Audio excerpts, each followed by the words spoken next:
Terima kasih pengerusi majlis. Tadi ketika saya sampai, hujan turun agak lebat. Risau juga saya. Kalau hujan lebat, macam mana kita nak berkumpul?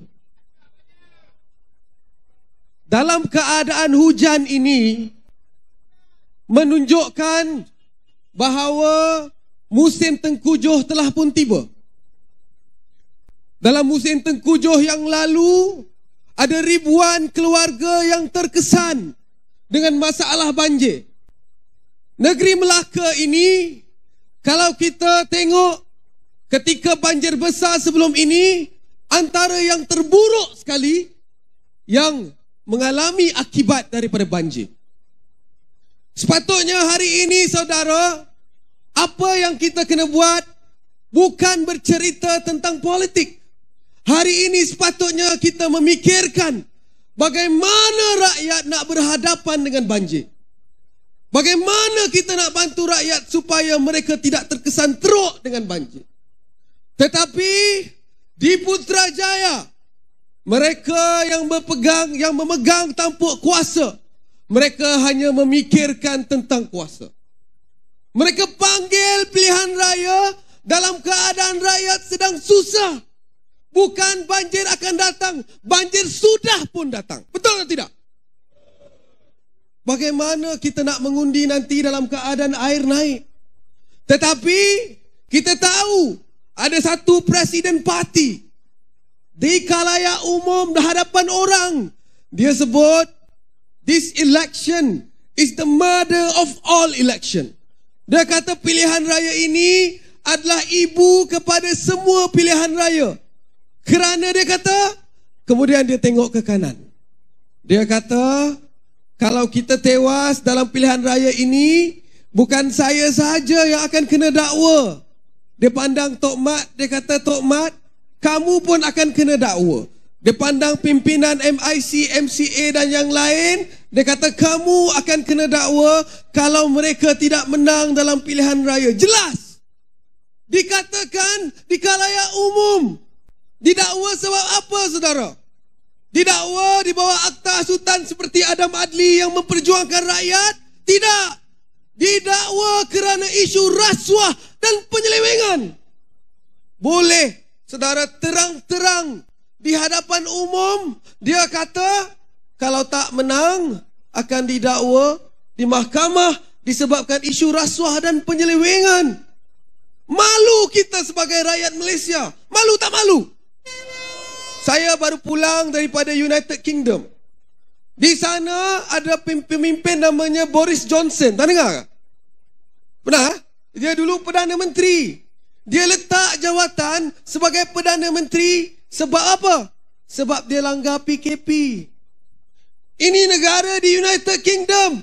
Di Malaysia ini waktu PKP dulu bukan saja langgar PKP, siap buat parti lagi. Parti durian dengarnya. Tak ada siapa pun yang dikenakan tindakan.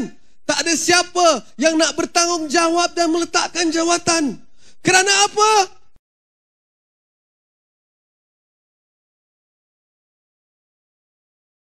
Kerana mereka ini tidak ada integriti. Bagaimana negara di United Kingdom itu bukan negara Islam? Di sini, di hadapan, hidup itu dan hidup ini. Tapi di belakang curi duit. Malu kita. Rakyat Malaysia mana kita nak letak muka? Dan apabila datang pilihan raya, ada yang kata ada kemungkinan mereka akan menang lagi. Ya Allah, di mana kita nak letak maruah kita? Di mana kita nak letak martabat kita? Mereka ini pemimpin yang korup dan rasuah. Tempatnya adalah di penjara Sungai Buloh.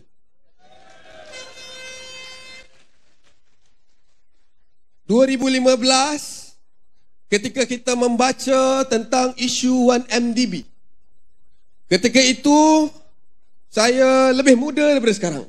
Sekarang masih muda lagi. Dulu lebih muda. Tinggi sama. Ya? Bila kita baca, kita jadi marah.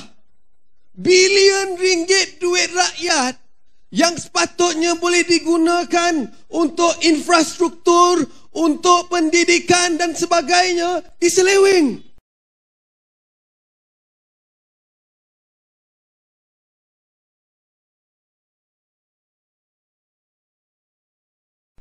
Wan MDB ini ada orang kata kenapa tak habis-habis cerita pasal isu Wan MDB.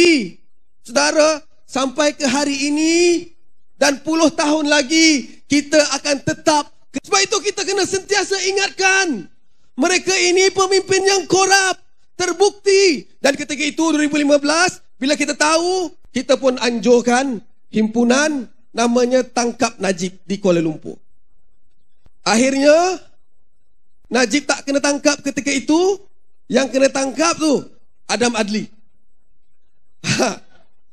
Yang kena tangkap saya bersama Adam dan rakan-rakan yang lain. Tidur lokap kita berhari-hari.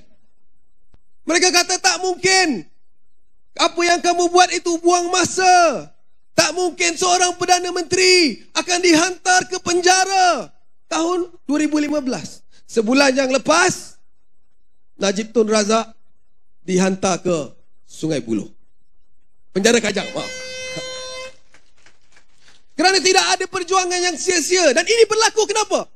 Kerana tuan-tuan dan puan-puan semua pada PRU yang ke-14 mengundi keluar UMNO Barisan Nasional.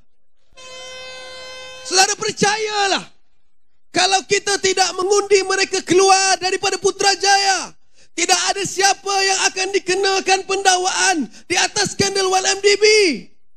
Tidak ada siapa yang akan tahu kita telah belanja 6 bilion ringgit untuk membina kapal LCS yang sepatutnya menjadi aset ketenteraan. Kapalnya hilang.